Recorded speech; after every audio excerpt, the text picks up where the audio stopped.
சங்கீதம் 134.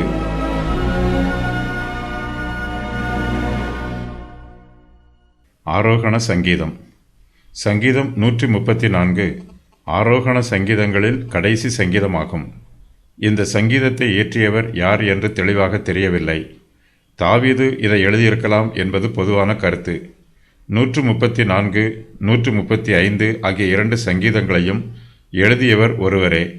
சங்கீதம் 135 1 முதல் 3 வரை உள்ள வசனங்களை ஒப்பிடும்போது இது தெளிவாகும்.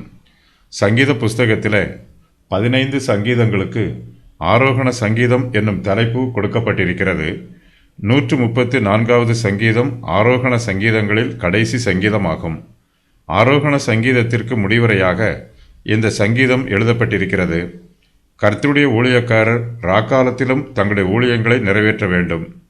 பகல் பொழுதிலே செய்ய வேண்டிய ஊழியத்தை முடித்த பின்பு இராக்காலத்திலே செய்ய வேண்டிய ஊழியத்தையும் நிறைவேற்ற வேண்டும்.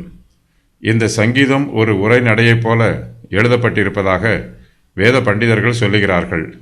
கர்த்தருடைய ஆலயத்திலே ஆசாரியர்களும் லேவியர்களும் இரவு வேளையிலே ஜாமக்காரர்களாக நின்று கொண்டிருக்கிறார்கள்.